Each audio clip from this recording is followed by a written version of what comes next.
Magandang Holy Week sa inyo mga lods. Ayan, dito tayo sa ating punan. At mayroon tayong sasaguting isang kalods natin mga ito. Let it, bang, bang. Magandang araw mga lods. Ayan, boses announcer na naman tayo kasi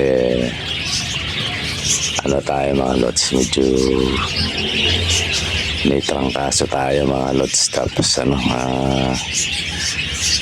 masakit yung hita, dalawang hita tapos likod. Yan, tapos meron tayong matinding ubo mga lods, kaya pagpasensyahan nyo na yung aking boses mga lods, kasi buti meron na ako. May isang araw wala talaga akong boses. Ngayon mga lods, yung tanong ni Luke Machuko, yan. Ito Chinese. Luke Machuko, yan. Parang Lucas Matthew, yan. Lucas Mateo ko, yan. Yung tanong niya mga lods, yun daw hen 8 months, yung kak 5 years. Laki na agwat. Kumbaga sa tao isang 16 anyos at saka 50 anyos yan, parang gano'n ang dating. Ngayon ang tanong ni Idol, dalawang clutch na daw pero hindi pa rin nagpe-fertile. Di ba, no?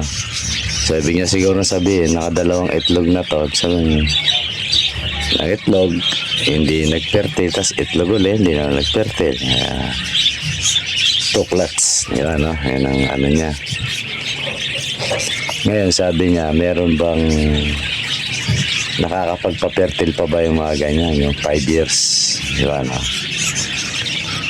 So ganito, bago natin sagutin yon mga lods, inaanyayaan ko kayong muli na sumali na sa ating parapol, dahil itong bandang katapusan irarapol na natin to, kaya mapuno to kaya hindi mga lods. Ayan, para mairakos na natin. Pero sali kayo mga lods para hindi matalo yung ating mga kits. Support lang mga idol. Ayan. Tapos yung number siguro ilalagay ko pa rin dyan sa sa screen para hindi kayo malito mga lods. Pati yung messenger. Ngayon balik tayo doon sa tanong ni Macho na lang. Macho ko. Ayan. Yung tanong niya, totally yung tanong mo lods, siguro nag 8 months yung mo ngayon, yung ibon mo nakatuklats, sinalang mo yan malamang mga 6 months, kaya ganon. Ganito yan mga lods. Di baling yung kak, di ba, no? Okay lang yan na kay 8 buwan yan, kay 5 taon yan, kay 6 na taon yan.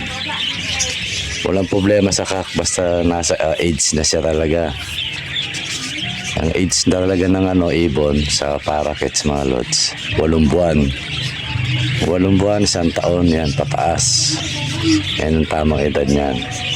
So ngayon ang nakikita kong problema mo rito yung hen.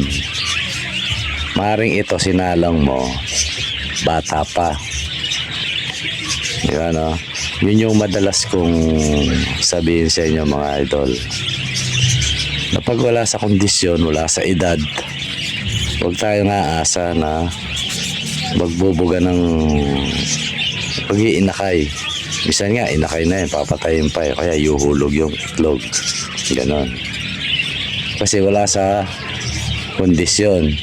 Kahit matured yung ay iniisip kasi ni Lods, baka 5 years na, hindi na nakakapag-fertile. Hindi ganun yan, Lods. Totally, pag nasa wild yan, hanggang buhay yan. Ano yan?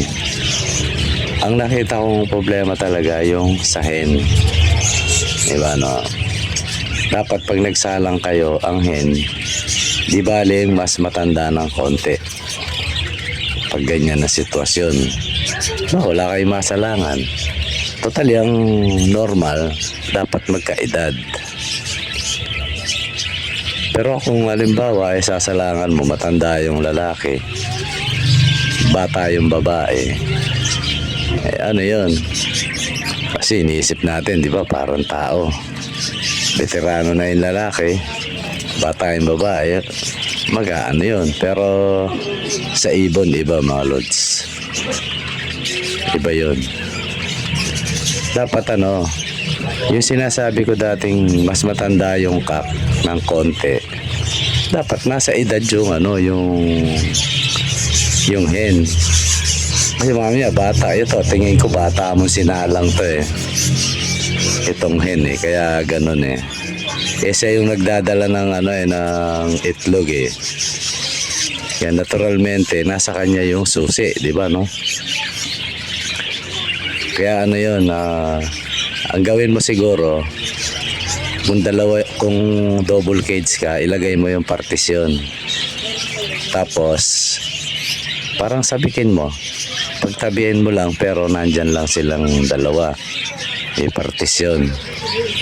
Pabayaan mo lang silang ganyan hanggang ano siguro, 2 hanggang 3 linggo. Yan, para masabik.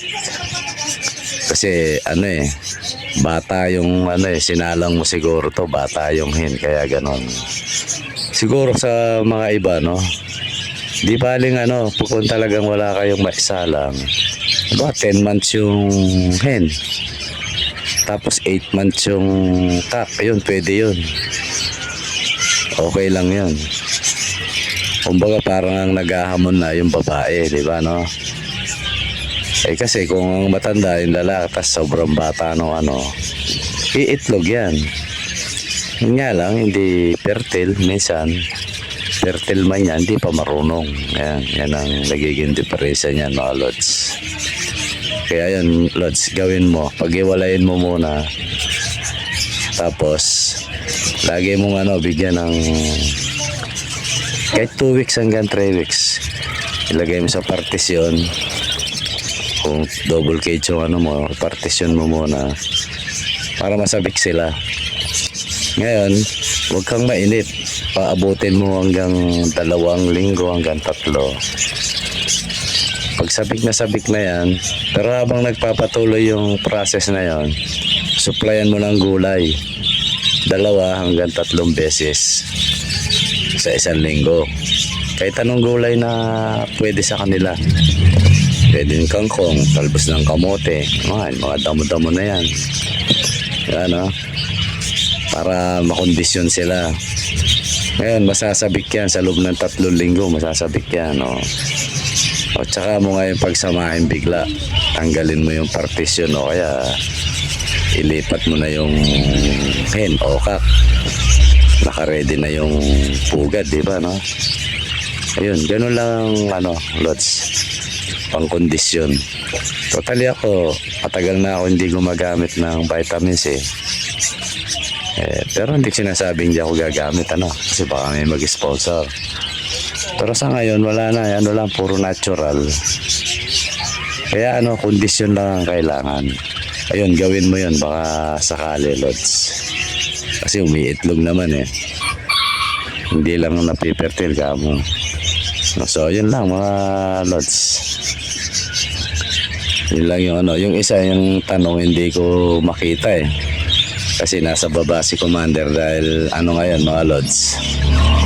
Ngayon eh Biyernes Santo. Ano, karamihan nasa probinsya. May mga pasok, walang pasok ngayon. Kaya si Commander nandun, nagmi-meeting sila. Ano kasi si Commander eh, NAR, yan. May meeting kaya dito ako sa taas. Medyo masama pa yung pakiramdam ko, kaya pasensya na mga lods sa boses ko. So yun lang siguro mga lods. Sana yung nagtanong sa akin, maano niya yung ibon niya, mga lods. Ngayon, kung marami ka namang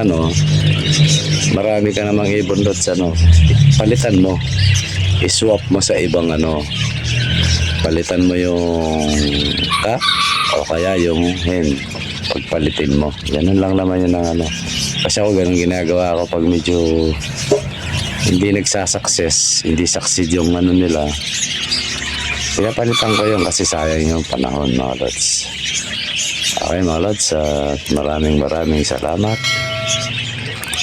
sa panonood. Bye bye.